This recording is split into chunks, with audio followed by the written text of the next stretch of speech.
Convolutional neural networks. Please shut your laptops, all the usual good stuff. You'll notice something conspicuous by its absence. I don't have my trident today. So I'm going to have to use the laser pointer to point. Those of you on Zoom may not be able to see the pointer. If that is the case, please let me know. So today's lecture is going to begin with a story on cats. And what do cats have to do with convolutional neural networks? It has to do with human vision. So for the longest time, we've tried to figure out how it is that we actually visually perceive the world. What is the set of processes within our head that allows us to see things and allows us to interpret whatever signals we get through our eyes? And much of early research was based on this concept of Gestalt, where we assume that we sort of compose things out of parts. So look at these pictures. The picture to the top left. What do you see? Anyone? It looks like a cube, but is it really a cube? No, right? It's just a bunch of Pac-Man looking things. What about the next one?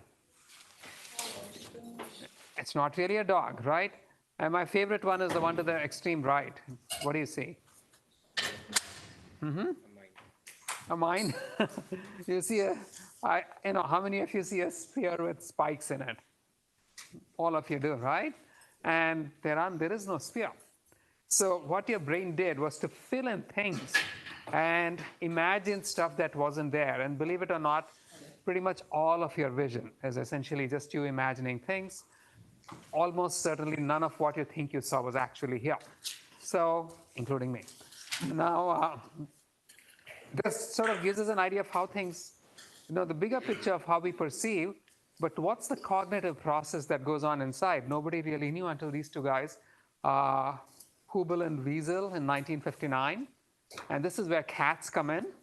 They did the first study on the neural correlates of vision, the receptive fields of the cat's striate cortex. The cat's striate cortex is the equivalent in the humans of the V1 cortex. And again, I like to use human vision as an example of why we are brilliantly bad design. Firstly, your eyes are all inverted. Your nerves are outside the retina. So they have to punch a hole through the retina to go inside. And now if I, as an engineer, were to build an eye, I would have the sensor and the wires behind the sensor, not in front of the sensor. But that's not how our eye is built. You have the wires in front of the sensor. It has to punch a hole through the sensor, which is why we have a blind spot. But then I, as an engineer, if I were to build a robot, the wire that went out from the camera is going to just attach to the closest portion of the processor behind it. That's not what happens in your brain. Those things go all the way to the back of your head. And that's where your V1 cortex is. And then the signals flow back forward as you make more and more interpretations of what you see. So brilliantly bad design, right? That's an oxymoron, isn't it? So, well, the cat's striate cortex is the equivalent of the V1 cortex, which is right at the back of our head. These guys got a hold of 24 cats. They don't exactly tell us where they got the cats from. So they anesthetized the cats with truth serum, held their eyes open, and beamed light into it. They don't tell us if the cats actually survived the experiment, but then they do allude to the fact that the brain tissue was studied afterwards. So they leave that to our imagination, I suppose. Now, what exactly did they do? They held the eyes open, and then they beamed lights of different wavelengths, basically a dot, and they moved it in different directions to see how the eye responded. And here's what they found. And this defines the immediate 20 millisecond response of the retinal cells. What is it the eye senses immediately, right? And here's what they found. There's a lot of text on the slide, but the general picture is this. If you move the point of light in some directions, the individual cells at the back of your head light up. In other directions, they do not. Specifically, they found that any individual cell in your V1 in the striate V1 cortex doesn't respond to every point on the retina. It responds only to signals on a small portion of the retina. Much of it is ignored. Even in that region of the retina, there are certain regions shown by these red dots over here, where if there's any light incident on it, that cell will never fire. So these are inhibitory regions. And then there are regions shown in blue where if there is light, the cell does fire, provided there is no light on the red regions. So if you have a uniform, if you have a uniform field of light falling on every portion of the retina, then the portion that falls on the red cells is going to cancel out the portion that falls on the blue cells. But if you just have a single dot, which avoids the red regions and falls on the blue regions, the cell fires. So basically, it turns out that every one of these cells has what they call a receptive field, how it responds, which looks like this. They are oriented patterns of light. So each cell in the V1 cortex or the striate cortex responds to linear patterns of light. And so here's one of their experiments. The arrow to the left, the line to the left shows the direction in which the beam of light was moved, and these figures show the response of the neurons. And in this particular case, when the beam is moved left and right, you see there's no response. As you keep increasing the angle, by the time it comes up to 90 degrees, the neuron is really responding. But then as you continue further, eventually it stops responding. So this was a neuron which responds to vertical patterns of light. And so here is what they found. Oriented slits of light were the most effective stimuli for activating the striate cortex neurons. Now, observe these patterns. We're going to see them again a couple of times in the next couple of days. So in a later paper, they also showed that within the striate cortex, there are two levels of processing. It turns out that it's not just a simple response to a stimulus. Exactly why do we have this kind of response? It has to do with how the neurons themselves are connected. So each neuron in the V1 cortex is connected to linear patterns of cells in the retina. Each cell in the retina, of course, has an isotropic, almost isotropic response, kind of circular. But then if you connect up to a line of these guys, then you're going to respond to linear patterns of light. And so this is what they call the S cells. Each S cell responded to a linear pattern of light oriented in a specific direction. But then there were other cells. The S cells tended to be very easily fooled by noise. You have some diffuse light, you have other kinds of garbage, they fire. And so you had something called C cells, where C stands for complex, S stands for simple. And the complex cells would read in bunches of S cell responses and only pick up the largest of these. And here the point was that the C cells, the complex cells, seem to be cleaning up the response of the S cells to eliminate any kind of incidental firing by the S cells. So they have a robust response. And they also showed that the responses in the cortex kind of build up. So you have the first level of S cells, which respond to stimuli in the retina, on the retina. Then you have the C cells, which clean up the S cells. Then you have a second set of S cells, which read the responses of the C cells that cleaned up the previous response. And then they have their own C cells and so on. And as you go through these layers of S and C cells, the kind of patterns that the brain responds to become more and more complex. So the first layer maybe just responds to linear oriented patterns of light. But then the next layer builds up more complex patterns, and then the next layer builds up more complex patterns, and so on.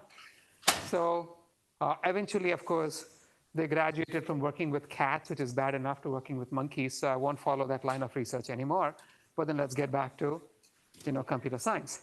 We have by now, by 1959 or 1962, some idea of how the human brain, or at least the cat cortex, responds to visual stimuli. And of course, this is adding insult to injury. They said the model cannot accommodate color, spatial frequency, and many other features, kind of invalidating their own torture of cats.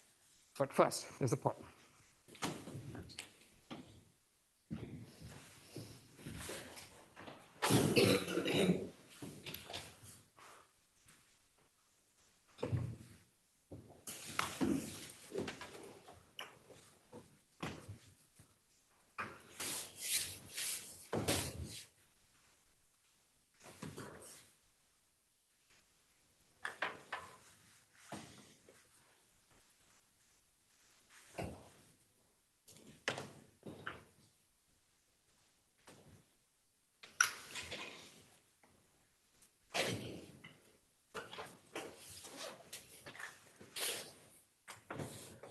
Okay, Angel, can you tell me the answer?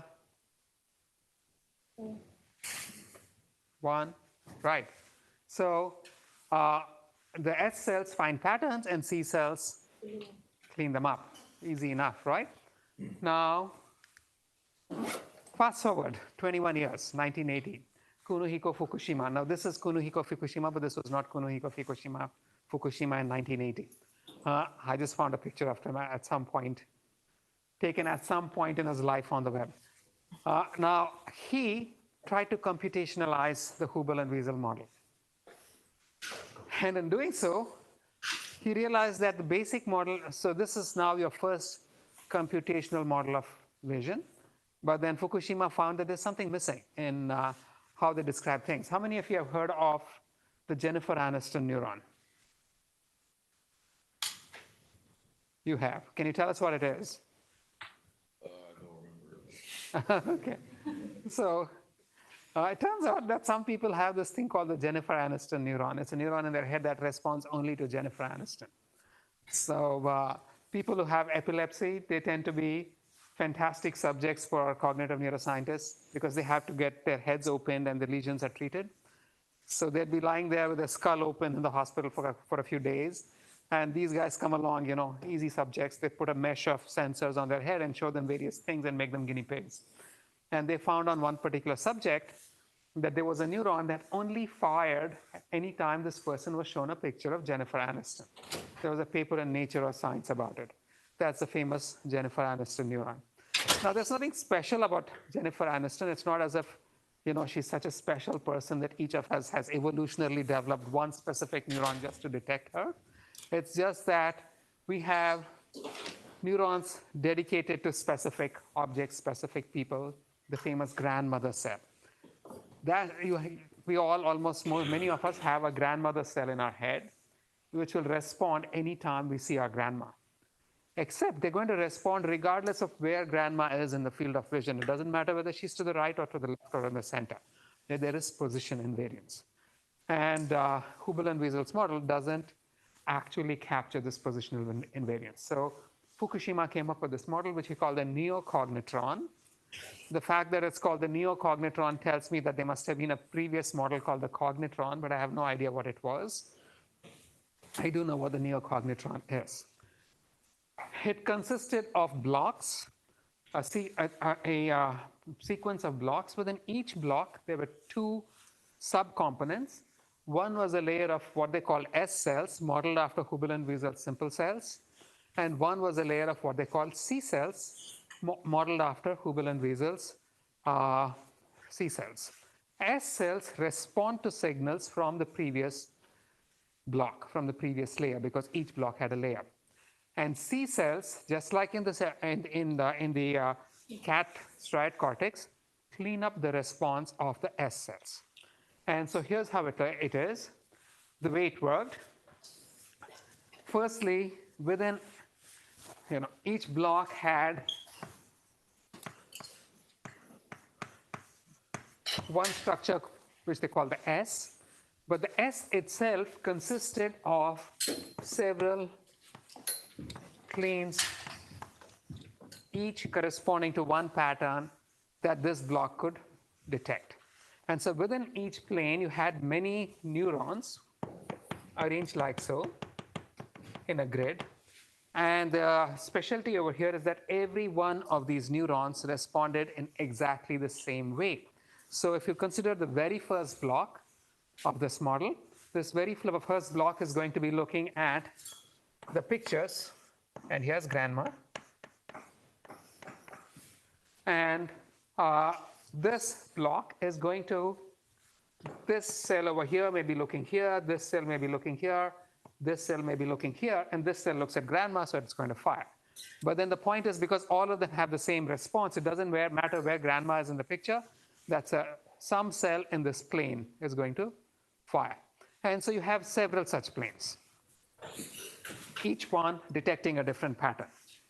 And then corresponding to each S plane, there was a C plane. The C plane is also a grid of cells. And each cell over here looks at a small region of responses in the corresponding S plane and cleans it up. It performs some kind of a majority vote or a highest value vote to respond. So the C cells clean up the responses of the S cells, and the S cells respond to what happened earlier. Now, after this, there would be a second block of the same kind. So this is S and this is C. And now over here, you would have several C cell planes, one corresponding to each S cell over here. And then the next S cell block is again going to have several planes, also with a grid of responses, grid of neurons. And now each neuron over here is going to simultaneously look at exactly the same region of each of the C planes from the previous block. This looks familiar from the last class. This looks a lot like what we were doing with our CNNs, right? And so each of these, now again, you have a bunch of cells over here, all with identical response. This might again be doing the same thing and so on. And then corresponding to each of these S cells is a C, S planes is a C plane where each cell sort of cleans up the response in a small region of the corresponding S plane. And because the C planes were cleaning up stuff, they're looking at groups of neurons. The C planes are smaller than the S planes. And so as you go deeper and deeper into the network, like so, you get the C planes keep getting smaller and smaller and smaller, so do the S planes, but the number of planes keeps increasing. And how exactly do the S and the C planes respond? The C planes are the so-called complex cell planes. They do not have a learnable response. They have a fixed response. They just respond to, this is what the model is born with. The S planes are the only ones which have plastic cells, things that can learn to respond. They have parameters which can be trained. And so as you go through the model, the first layer cells are going to recognize simple patterns. The second layer cells are beginning to compose the patterns from the first layer. The third block composes patterns from the second block, and so on. As you go through the blocks, you expect the patterns that each block recognizes to be increasingly complex. Now, they actually came up with formulae for how the S cell and the C cell responds. The formulae are ugly. There's no reason for us to know what these formulae are. There's no reason for us to understand them, because if you take a step back and look at them, the first one, the S cell responses look like a ReLU. The C cell response also looks a bit like a ReLU, but if you look even closer, it just looks like a max. And so you have an S cell which computes a weighted sum of all of these guys. So this S cell over here is going to compute a weighted sum of all of these terms, and then apply a ReLU activation to it. The C cell is going to look at a bunch of stuff over here and just pick up the maximum value. That's Professor, could you let us know why the size decreases across the layers? Because when you have an S pattern of this S cell of this kind, then if a C cell over here looks at this region, the next C cell doesn't have to look at any of the cells within this region. All of these are supposedly capturing the same pattern. It's just picking up the largest one. Does that answer your question? Okay, thanks, Professor. Right. So, and well, how do you train this model? They train the model. So again, the deeper the layer, the larger the receptive field of each neuron, because you're seeing larger and larger regions of the input. And so the C planes get smaller with layer number, and the number of these planes, the number of these layers planes increase, right? And how did they actually train it? Again, there's a lot of math on the slide. We can skip it, but it's just simple Hebbian learning. So let's say I have a C cell from the layer L-1, then this C cell is going to feed some S cell in every one of the S planes in the next layer. So if this is in position, say, ij, then this one would be feeding, the KL position of every one of these guys. So they would just look at which of these. So anytime this got activated, they'd find which of these had the largest activation. And they'd say, okay, this guy has the largest activation, so I'm going to associate this C cell with this one here. And then you can just use Hebbian learning to increase this weight. But once you increase that weight, because all of these cells have the same response, you're also going to increase the weight of this guy here, and so on, and you would redistribute the update across all the cells in the plane. And eventually, of course, all of them get learned. Again, there's no reason for us to get into the details of it. It's just conveying the idea of what the model was really like and what it learns. Observe that the entire learning process is now completely unsupervised. All you do is provide stimuli, and you're going to use Hebbian learning to learn the weights, meaning anytime a C cell causes an S cell to activate, you increase the weight, and then you share the weight across all the cells in the plane, and that's about it. And if you keep providing it with the same pattern over and over again, they found that the cells in the first early layers would learn, for instance, if you provided lots of pictures of A, the early cell layers might learn components of A. The next cell layers, the next layer block would learn more complex patterns with substructures of A. By the time you got to the final layer, you'd find that the cells fire only when you actually get an entire A in the picture. And so they actually ran these experiments. They used all of these digit pictures to train the model. And they find that eventually when you get through the layers, it turns out that each of the planes in the final layer responds to a specific kind of pattern. There is no supervision over here. All you're doing is providing pictures. And it turns out that it automatically learns to detect semantic concepts. Maybe there's one cell which only fires anytime it sees a zero. There's another plane which only fires anytime it sees a 1, and so on. So the model actually manages to capture the kind of semantic structures that we actually perceive in the world with no training, with no supervision whatsoever. So this is great, right? We have a model which kind of explains how vision or visual concepts might be formed. But the reality is, in the real world, we would like to have some supervision. So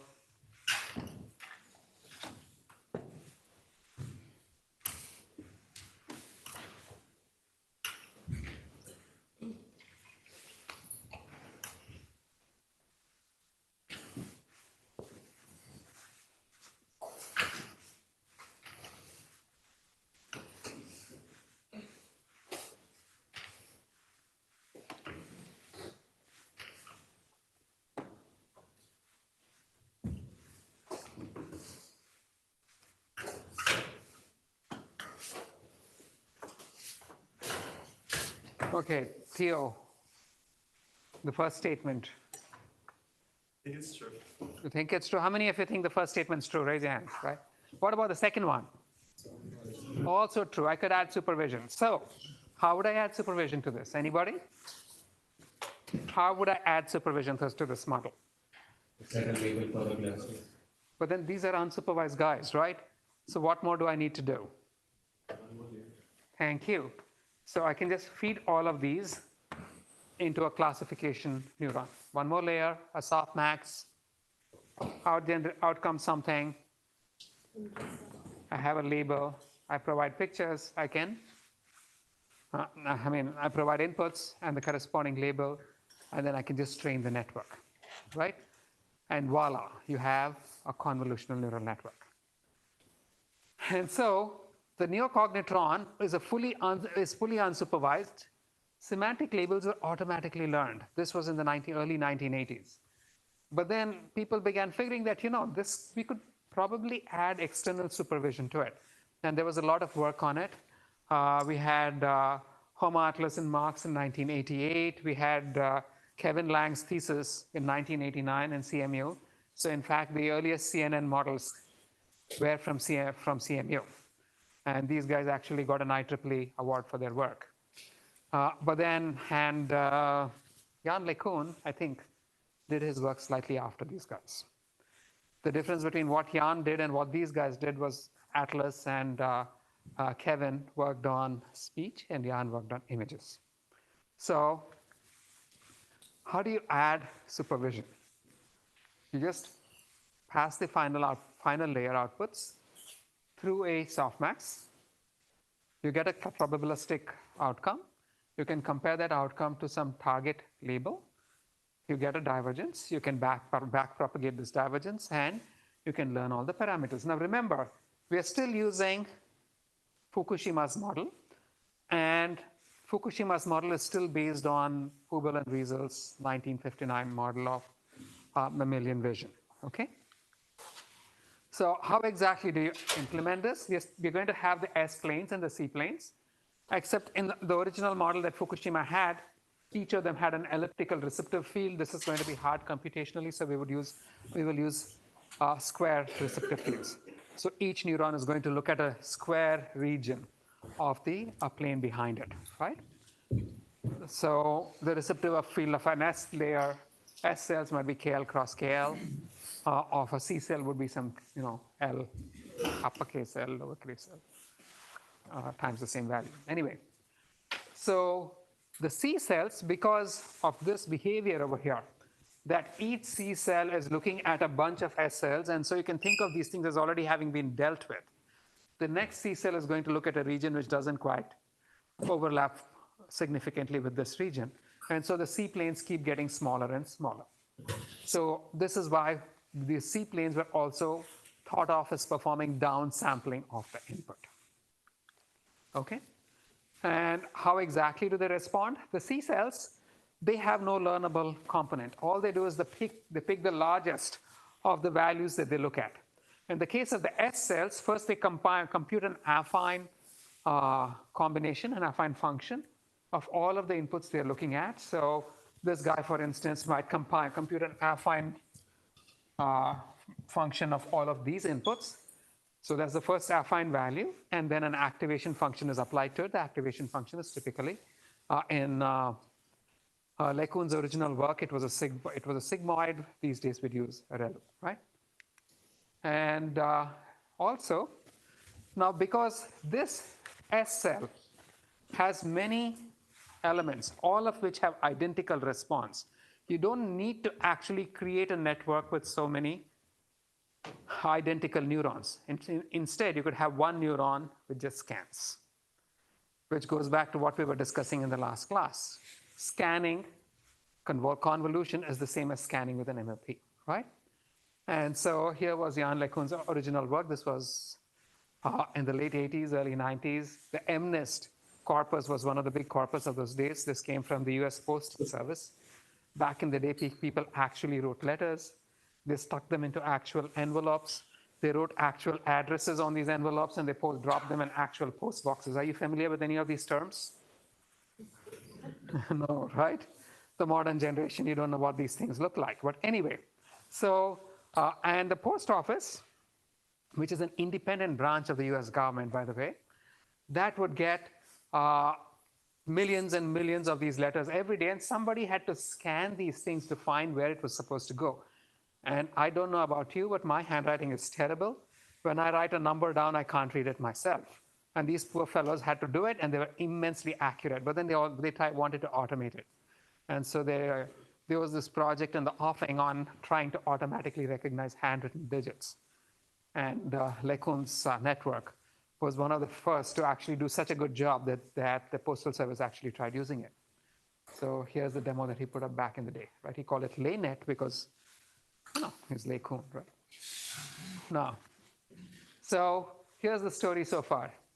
The mammalian visual cortex consists of S cells which capture oriented visual patterns, and C cells which perform a majority vote, or actually a maximality vote, over groups of S cells for robustness to noise and positional jitter.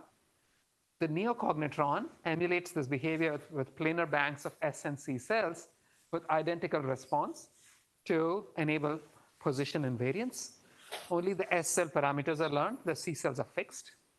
And unsupervised learning of this network results in learning useful semantic concepts. LeCun's LeNet added external supervision to this neocognitron, where now S planes of cells with identical response are modeled by a scan, i.e. a convolution, and C planes are emulated by cells that perform a max over groups of S cells, reducing the size of the S planes. This gives us a convolutional neural network that we've already seen. So this is where, when CNNs were first proposed, they did not actually come from the perspective that I presented in the previous class. They came from here. as models of mammalian vision. So what does the CNN look like? This is what it looks like. It's got convolutional and pooling layers. Convolutional layers comprise neurons that scan their input for patterns. This correspond to S-planes. Pooling layers perform max operations on groups of output from the convolution layers. So they can correspond to C-planes, and they too may occur in any sequence, but typically they alternate. And eventually the final layer of the sequence is followed or was followed in LeCun's original network and still continues to be doing. So therefore, the output of the final layer is flattened and it's passed through an MLP of some kind for the final decision. Yes. Professor, theoretically, why does a pooling layer improve the results? Theoretically, I can't answer any theory about this particular operation. It's just an activation as far as I'm concerned. So these days, we don't even really use pooling layers. So I don't know if there's a strong theory behind this. This actually started off as a model of mammalian vision. Okay. So maybe Thanks, maybe that's not the satisfying answer you wanted, but that's the best I've got. So here's what the network looks like. It's got convolution layers. It's got pooling layers. Only the convolution layers are learnable. The pooling layers are not. So what is this convolution layer? Let's first take a look at it. So the convolution layer is got this bunch of planes.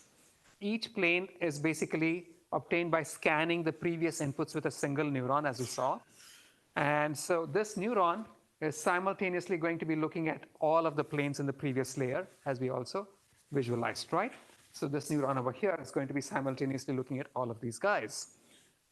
And what happens within an individual plane? There's a two-step process. First, you compute an affine function of all the inputs. Then you apply an activation to it.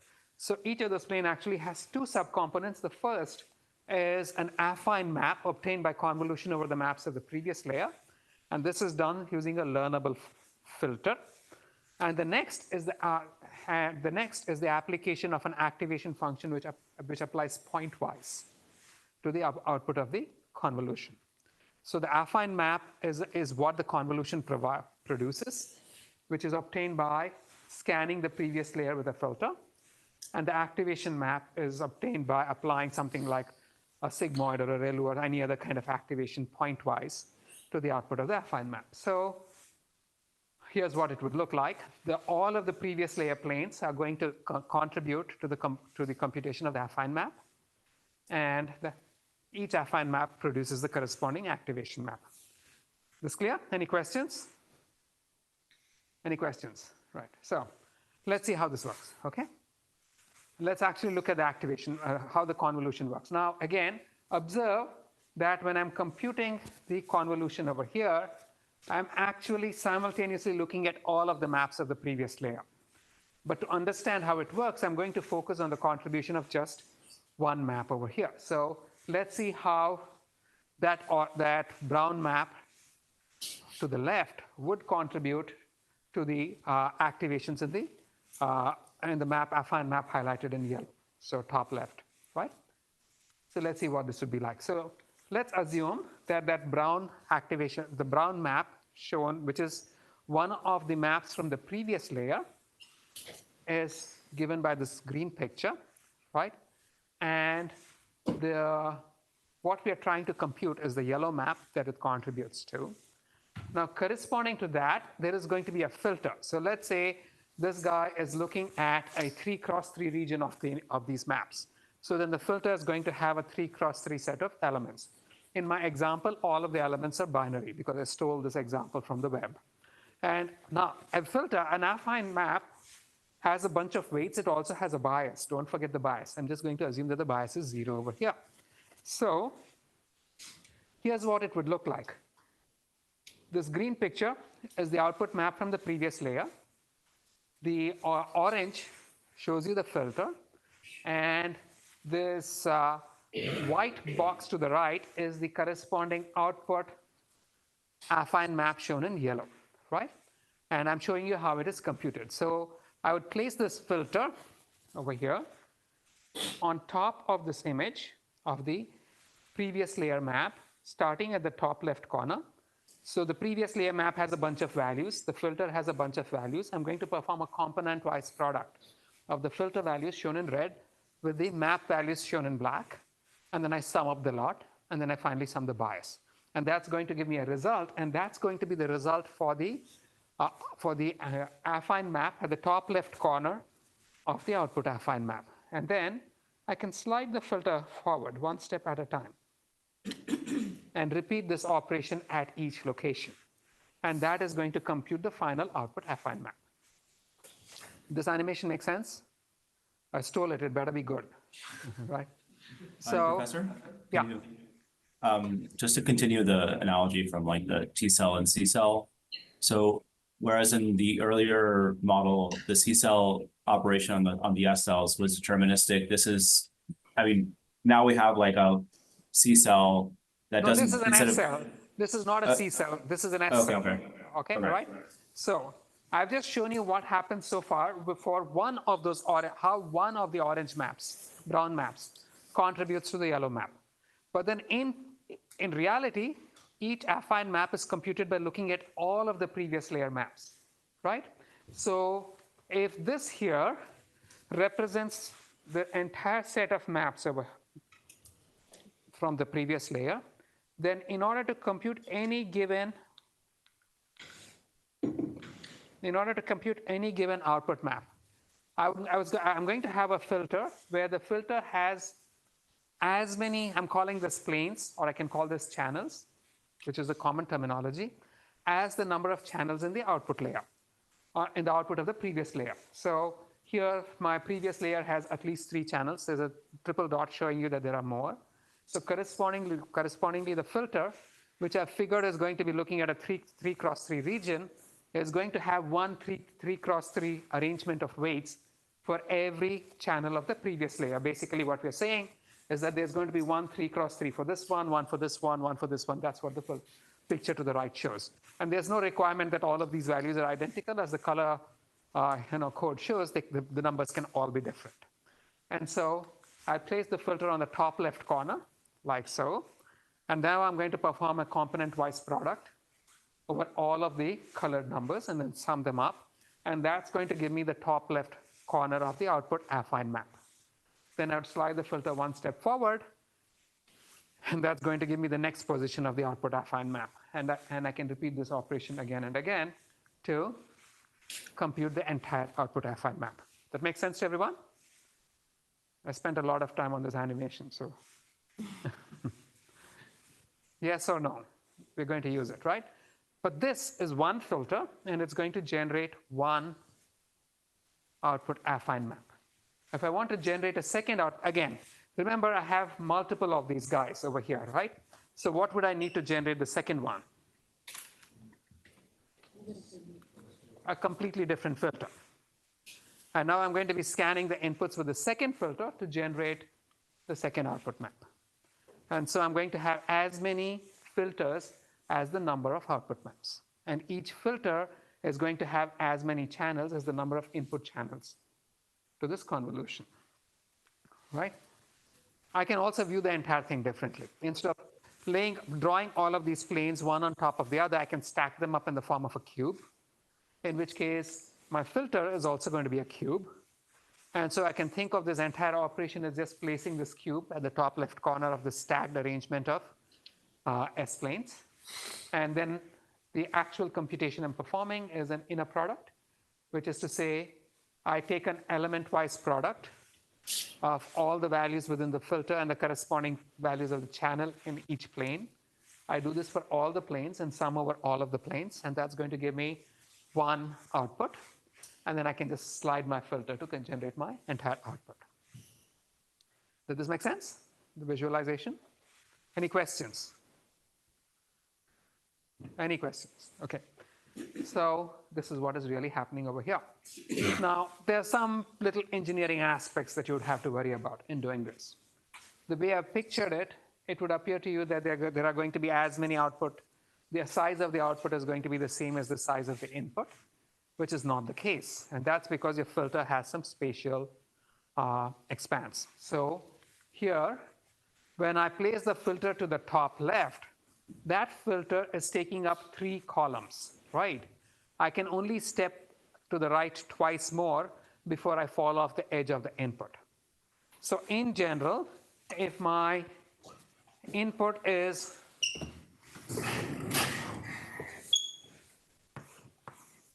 n cross n, so if this is n, and if my filter is some k, then how many are left after I place the filter in the first position? N minus k. So I have n minus k steps I can take in addition to the first position, right? So the total number of outputs is going to be one output for being here, 1, plus the remaining n minus k steps that I can take, right? And this would happen in each direction. So if the image is 5 cross 5 and the filter is 3 cross 3, what is the size we can generate? The initial 3 is going to produce one output, and then there are 2 more steps I can take, which is why the output is 3 cross 3 over here, right? Or in general, if the input is n cross n and the filter is m cross m, then the output is going to be n minus m plus 1 on each side. Does that make sense? Right. So this, although it's proportional in some sense, the output is proportional to the input, you're losing some stuff at the boundary. And often we don't like this.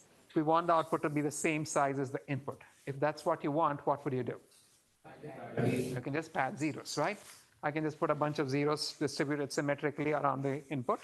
And now I've got it. And how many zeros would I add? N plus a minus n. So here's what I would add, right? I started off at n. I ended up with n minus k plus 1. So the difference is the difference between these two, which is, what is that going to be? K minus 1, right? This is how many rows I'm losing. So those are how many rows of zeros and columns of zeros I'm going to pad the input with. And then I can and then the output would be the same size as the input, right? So easy. We figured out how to perform the convolution. The next step is for us to apply an activation. And so to apply an activation, we just pointwise multiply, pass each value through some activation function. In the original CNN, these were sigmoids. And sigmoids, because sigmoids approximate the threshold function. These days we use ReLU because we find that it works better for the reasons that we saw in the second lecture, right?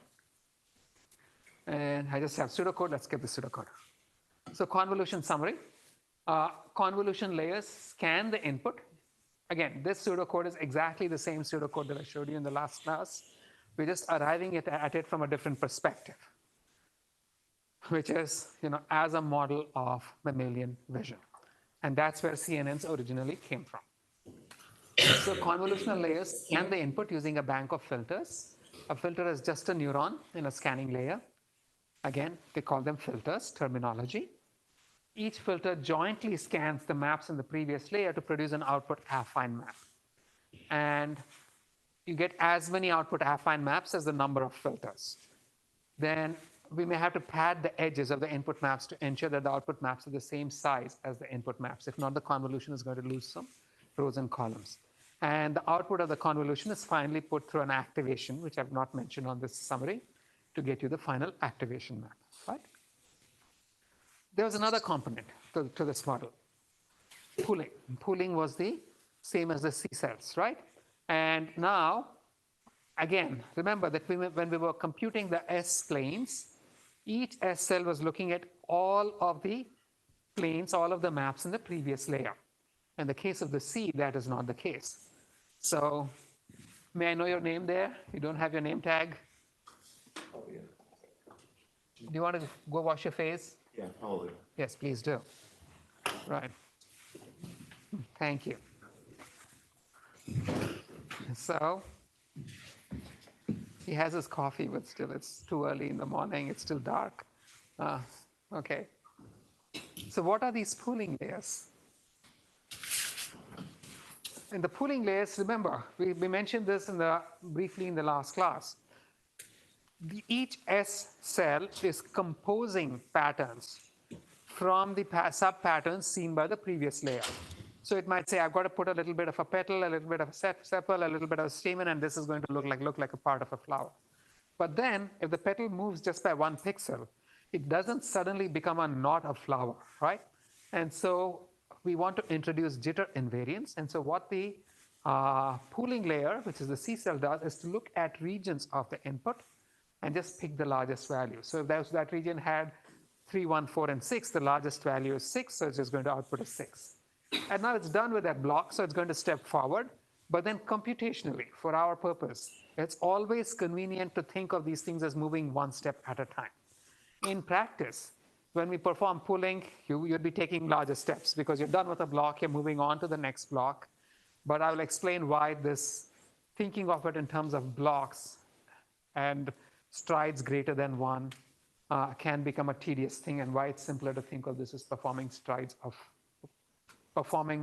its operations with a stride of 1. So that's what would be happening over here. At each position, just be picking the largest value to compute the output. So here I have pseudocode for it. You'd be going through you'd be within any layer for each of the output maps from the convolution. You'd be scanning it left to right, top to bottom. At each position, you're looking at a window of the values, and you're picking the largest one. So you're scanning it. So see how the code is written. You first find the position of the largest value, and then copy the value at that position. You could just run a max operation and have the same outcome, but it's for reasons that we will get to in the next class, it is better for us to actually first find out the location of the maximum, which is what is stored in this variable called PIDX, and then copy the value at the PIDX into 1. That's what this max pooling does. You can have other forms of pooling. You can have mean pooling, where you compute the mean of these 4 values as you slide forward.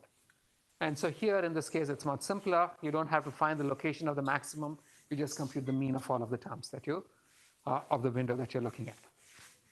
And this is going to be performed separately for each of the maps. Remember, this is the equivalent of the C plates, right? You can have other kinds of pooling. There were things like p-norm pooling, which compute a different function of the inputs. And people even propose that we can actually learn a network that does something better than either max or any kind of norm, but it's just adding complexity for no really great reason. So pooling layers scan the input using a pooling operation, selecting the max from the k cross k block of input. Each pooling filter scans an individual map computed from the convolution, and this produces a pooled map. And so you get as many output maps of the pooling layer as the number of input maps, right? Whereas in the convolution, the number of output maps doesn't have any dependence on the number of input maps. It depends only on the number of filters. If you add filters, you get more maps. Whereas in pooling, because each pooling operation is performed on 1 map, the number of output maps and input maps must be the same. And for pooling, you generally don't pad the edges with zeros because you could just end up losing information. And so here are all the steps we've considered so far. Convolution layers and pooling layers. There's the MLP at the end, but we're familiar with MLPs. But there are a couple of other operations that we must think of. And these operations change the size of the output. So the first operation is downsampling. If I start off with a 10 cross 10 map, and if I want to shrink the size of the map by a factor of 2, what is the simplest thing I can do? Anyone? Remove the values like. I can just drop terms, right? So here's what I will do. I start off in this case with a 6 cross 6 map. I want to shrink it to a 3 cross 3 map. So guess what? I'm dropping every second term. That's about it. So here's the first position. Then I drop this, the blacked out region. Then here's the second value. I'm copying it. Then I'm dropping the next one, and so on. And so this is downsampling. You're just dropping every s minus 1 out of every values in every direction. You're downsampling by a factor of s. This is a very easy operation. Here's the code, right? Trivial. So reducing the size of a map is always performed by downsampling. Downsampling is always performed by just dropping things. Now, in practice, convolution can be followed by downsampling. Pooling can also be followed by downsampling. And if you were actually implementing this in code, you're not actually going to perform the convolution with a stride of 1 and then downsample by a factor s. Instead, what you would actually do is to perform convolution with a stride. So here, for example, you might go like so if you want a stride of 2. And now we're just going to, reduce the output size by a factor of 2. So also with pooling, right? So if the input is n cross n and filters are m cross m, earlier we just had n minus m plus 1. If you factor in a stride, the output size is going to be n minus m over s plus 1. So why am I explicitly teaching you about the downsampling layer instead of just saying you can convolve with a stride or pool with a stride? We will get to this when we talk about back propagation in the next class. But it's very important to think about it think about downsampling as a separate operation, right? So in practice, again, you'd just be performing your convolution with a stride. Every time you move forward, you're going to move forward by a stride. And you can do the same thing with pooling, right? You can pool with a stride of 1 and then downsample by some factor, or you can pool with a stride. And pooling is almost always performed with a stride, which is why the pooling layers were also originally just called downsampling layers. They are not. A real downsampling layer is one which just drops s minus 1 out of every s layers, columns, and s minus 1 out of every s rows, okay? That makes sense to everyone? Okay, if I can shrink the image, what is the other thing I can do? Expand. I can expand, right? How would I expand? Can someone say that aloud? Add average values. Theo, how? Make the 6 into 4 6. So make the 6 into 4 6s. Can you give me something simpler I can do? Add zeros. Okay. So this is what I can do. This is the most trivial way of increasing the size of something, right? And so this is what an upsampling layer does. You literally take whatever you've got and stretch it out, and you leave holes in the middle, and that's your upsampling layer. And so to upsample by a factor of s, you're going to add s minus 1 zeros between columns and s minus 1 zeros between rows. Make sense? Very trivial, right? Nothing fancy. No averaging, no computing magical things. Just put in zeros. So easy. And let the network figure out what to do with those things in the middle. So an upsampling or dilation layer simply introduces s minus 1 rows and columns for every map in the layer, effectively increasing the size of the map by a factor s in every direction. And this is used to explicitly increase the map size by some uniform factor. Now, here's what happened. When we were speaking of downsampling, downsampling followed an operation. Downsampling followed pooling. Downsampling followed convolution. Upsampling, this cannot be the last operation, because if you make it the last operation, you're just leaving the image with a bunch of zeros, right? So the upsampling always precedes an operation. And what kind of operation do you think it would precede? Does it make sense for upsampling to precede a pooling layer? You're just going to be throwing away stuff and putting in bunches of zeros, right?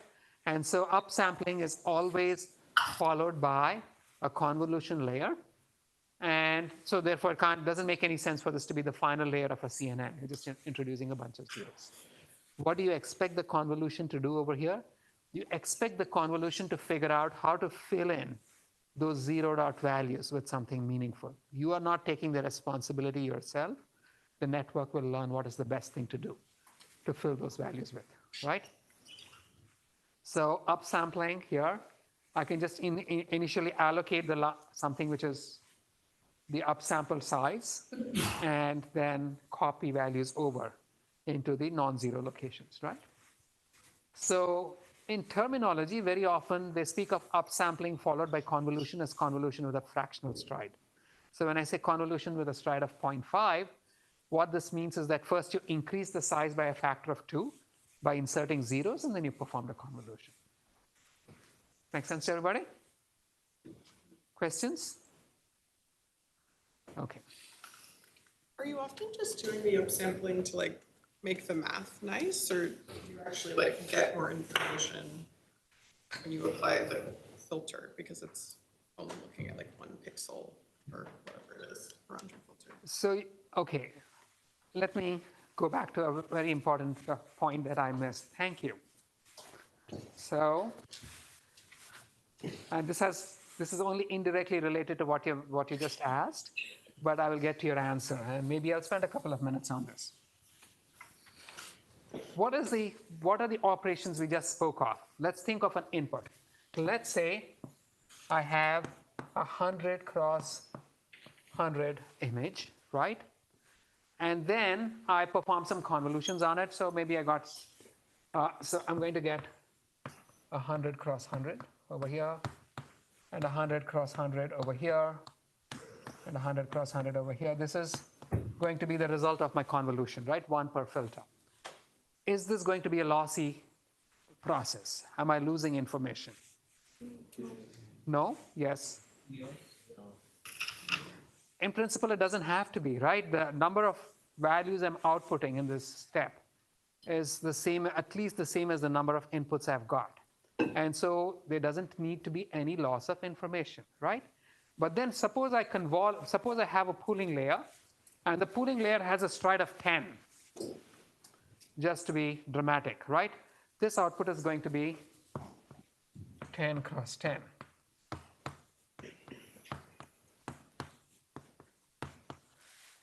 Do we have loss of information here? Yes. I've thrown away whole bunches of values, right? So how do I make sure that I don't lose information? Anyone? I need to have as many numbers as I have here, which means that this set must have as many numbers as I have here, right? Every time I downsample, I'm losing stuff. How can I compensate for that? Add more boxes, right? And so the more layers I've got, the more filters I've got, the more values I'm copying over, and then the subsequent pooling and downsampling is not necessarily going to lose information, right? And so what will happen here is, that making sense to all of you guys? Right? And so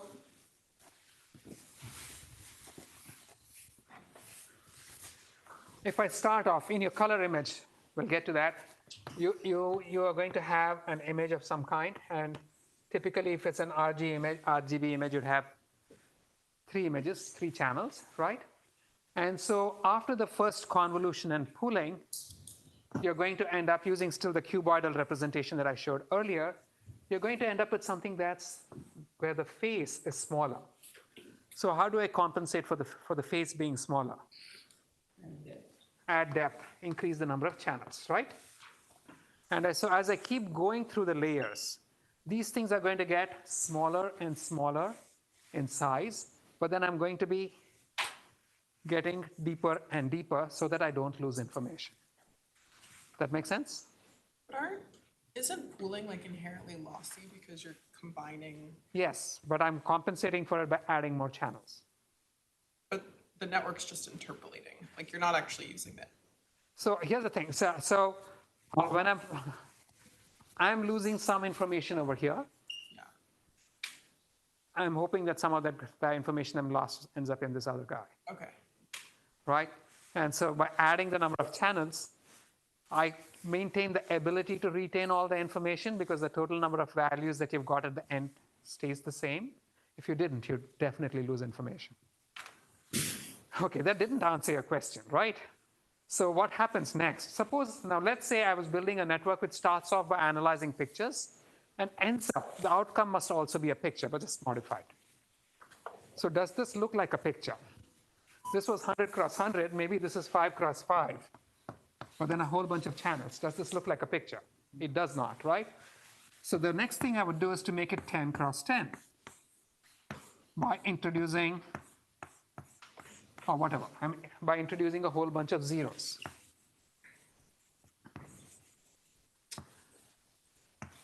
And then when you fill it up with convolution, what does convolution do? Is it just looking at the local image? It's looking at everything down the column, right? And so it's using using the inverse of the principle that we had over here, that by adding columns, I can still retain information. Now I'm using information in those columns to fill in the holes. That answer your question? Right, so it's not just merely interpolating locally, you're looking at everything. Questions? Yes? Yeah, sorry, can you explain that one more time? I'm sure understood. Right, okay. So here's what happened when we were going forward. When we were going forward, in order to account for the fact that we are losing information in individual channels, we added more channels. So if this has 10,000 values, so long as I have 10,000 values after pooling, I have some hope of retaining all the information over here. Yeah. Okay. So we're adding channels. We want to add channels in the pooling layer. We can do that by adding channels. You cannot add channels in the pooling layer. So you're going to be adding channels on the convolution, and then the pooling happens, right? So this is actually planning for the future. Yeah. Okay. And then you lost stuff, but if you train it just right, you're still going to retain the information. Yeah. Is there a requirement for like how many channels you have to add so that if you want a guarantee that you will not, or if you want a necessary but not sufficient condition that you won't lose information, then you want to make sure that the number of outputs you get after pooling is at least as much as the number of inputs that went into the entire convolution layer, right? You can add more channels, just to be safe. But sometimes you really want to lose information. If you're performing classification, you want to get rid of CRUD. So there's, it's more complex than that, but this is the general idea, right? I didn't get how the how the convolution after the upsampling get the information from the initial layer. So here's what happened, right? So when I pooled down over here, I was able to afford to lose information here because this guy here captured whatever I lost up there. You can think of it, for instance, as maybe some channel down there which is just shifted by 1, right? I can always guarantee that happens, that there's a second channel which is just a shifted value of the guy up there. So, when you pull them down, you have all the values, right? So now if I'm going back, from this, I'm just expanding it out to fill zeros. What are the values I would be filling over here? The values that I got from down there, right?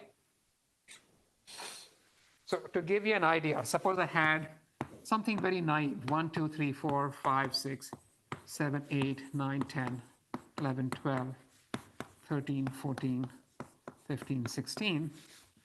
Then I could be considering composing 2 channels, 1, some nonsense, 3, some nonsense. I'm just putting, right, 5 something, 7 something. And the second one could be just these values. So now I have 2 channels, and together they're retaining all the information. If I downsample each of them individually, each of the output channels looks smaller, but the complete set of values is retained. That make sense? Right? So when I expand them out, I want to copy values from here up there. Did that make sense? Yeah. So which is why you want to increase the number of channels, and upsampling will still reconstruct things by copying things from other channels. Yes. When you add channels in the convolution layer, you're basically creating information. There's no such thing as creating information. There is the data processing inequality in the information theory. It says you cannot create information. You're just spreading it out over more channels. But then you have more stuff in the convolution. Yeah, you're just adding, it's like adding many more functions, right? So you're extracting more features, but you're never really adding information. You're just sort of making them more apparent by transforming the data. Yeah. You cannot add information. That's just a fact. Oh, so when you use the upsampling layers, what values do you use for initializing? When you're upsampling, you're just adding a bunch of zeros. Then there's a convolution layer, right? So there's no initialization. Okay. Let me continue, right? So map sizes can be changed by downsampling or upsampling. Downsampling, drop S-1 of S rows and columns. Upsampling, insert S-1 rows and columns, right? And again, this when you go forward, you would be downsampling. So if you thought of the input as a cube, the face of the cube is going to get smaller, but the depth is going to keep increasing. And then when you're going back upsampling, you're going to be doing the reverse. You're increasing the face of the cube and reducing the depth, and you would not have lost information in the best case, right? So downsampling typically follows convolution upholing. Upsampling occurs before convolution. Questions? You ladies at the back, any questions? Sure. Okay. So the story so far, convolutional neural networks are supervised versions of computational models of mammalian vision. They include convolutional layers comprising learned filters that scan the outputs of the previous layer, and pooling layers that vote over groups of outputs from the convolution layer in some manner. Convolution can change the size of the output due to edge effects. See, this can be controlled via zero padding. Pool layers may perform max, p-norms, means, or they can be learned. Resampling layers increase or decrease the size of the map. Downsampling can be merged with the preceding operation by scanning with a stride greater than 1. Upsampling must be followed by convolution, right? Everything we've seen so far. So here's a poll.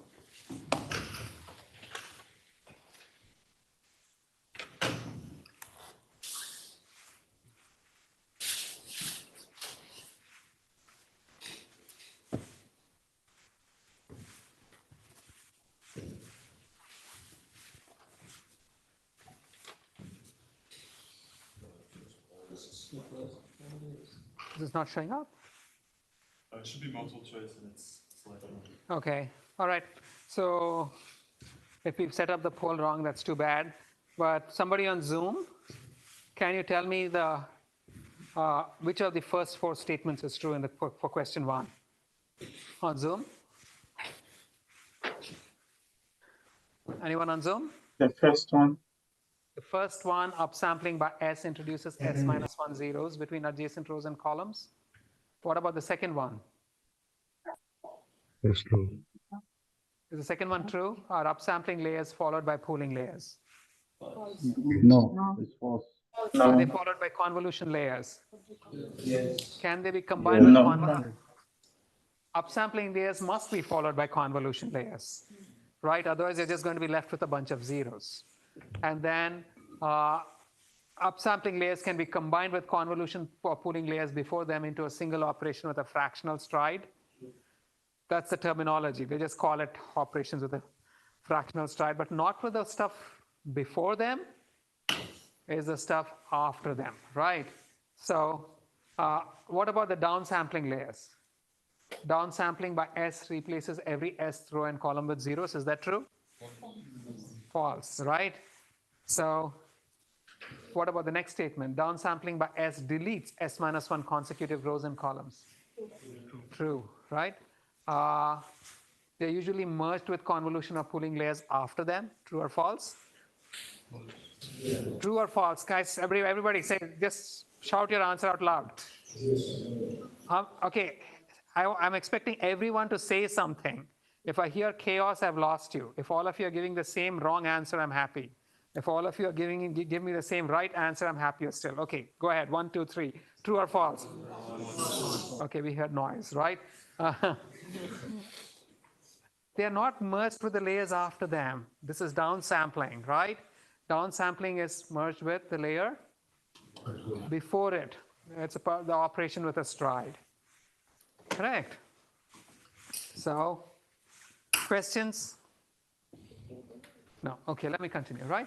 So let's put all of these together in the last 10 minutes of the class in a typical image processing, image classification task. Here I'm going to assume max pooling. You typically start with the color image, which can be zapped down to a gray color, a gray shade image, or more likely just retain the red, green, and blue separately. So the red, green, and blue, here is the input, 3 pictures, which I can stack into a cube. So now the input itself has 3 channels, the R, the G, and the B. It's not just a single plane, right? And then the first thing I would do is to come up with a bunch of filters. I have to decide the face of the filter, some L cross L. And each filter has a depth 3 because the input has 3 channels, right? And so what is the number of filters? Typically, the number of filters we use is a power of 2. Now, why would this be a power of 2? What would be a reasonable? Okay, based on what I have told you so far, just by looking at these, if I told you that I'm going to use 4 filters, what can you tell me is going to happen next? You were saying something? You're gonna downsample. I'm going to downsample by a factor of 2, right? So this makes it, that way I make sure that I have all the information, that I retain all the information. Having 2 filters makes no sense if you intend to downsample, but having 4 makes sense. So always it's going to be some 4 or some multiple, right, in those cases. And the filter sizes are typically 3 cross 5 cross 5, 3 cross 3, or even. You know, these are small enough to capture fine detailed features for scaled down images. What is a 1 cross 1 filter? You will encounter this again and again. And believe it or not, you have already encountered it in class. What is a 1 cross 1 filter? Essentially an MLP. So what was that? Have we seen this in class? What was a 1 cross 1 filter? We've seen this in class. In the last class, before we began speaking of distributed scans, we spoke of non-distributed scans, right? And when I had a non-distributed scan, what did I do?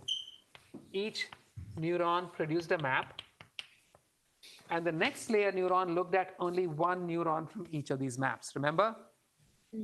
What was that? That's just, you're taking all of these 3 guys and generating one output. That's your 1 cross 1 filter. It's a scanning with a single perceptron. That makes sense, right? Recall this? That's the non-distributed version of the scan, right? So it's simply a perceptron that operates over the depth of the stack of inputs. It's a non-distributed layer of the scanning NLP. Okay, and so better notation, filters are typically 5 cross 5. This cross 3 is to say the depth of the filter itself, how many channels the filter had. Sorry, could I ask a quick question? Yeah. If you have, so we have 4 filters and 3 input channels, does that mean that your the output will produce 4 channels? If I have 4 filters, the output will be 4 channels. So this is you're increasing the channel because the input is 3 channels, right? Yes. Okay. Right. So over here, the number of parameters you're going to choose are, you know, the number of filters, the size of the filter, the stride of the filter, and so you're going to have as many output channels as the number of filters, which I can stack up, right? So I'm going to skip some of the numbers over here. You can just check them up. I can perform pooling on each of these guys. Now here is something else that's important. We know exactly how to perform convolution and compute the output. At each position, you're computing the affine value Z, then you pass the affine value Z through an activation. So that it's a 2-step process. You're going to be computing an affine value at each location for each channel. The affine value is going to be summing over the entire filter. And then you have a bias. And then you pass that through an activation function, which is whatever you choose it to be. Then subsequently, you're performing pooling. And how did we perform pooling? We have a window size. You have one pooled output per convolution channel, right? And we choose a window size and we perform whatever pooling operation we've chosen. In my example, it's max, and perform the pooling operation over it, right? And so that's going to give you this reduced map size, because typically pooling is performed with a stride greater than 1, because it makes sense. And so the output of pooling is going to be the max of the values within the window. But you never just directly take the max. Here's what you would do. So here the parameters to choose are going to be the size of the pooling block and the stride, and choice. Is it max pooling or mean pooling? I'm assuming max. But here's the actual operation you'd perform. You don't just pick the max value of this window. You do this in a two-step process. In the first step, you identify the location of this max value. That's what I'm storing in the variable p. In the second step, you copy the value at this max position over. Can anybody guess why I would be doing this? Because region is important. Because? Region where that pattern. Not just the region, right? Why am I retaining the position of the max? Back propagation. During back propagation, I need to know where the derivative will go, right? Otherwise, I have no idea. I picked up a max. I know, for example, if I take a max of 4 values, the only value that I can perturb and change the output is the largest value. The rest of them must have a derivative of 0, right?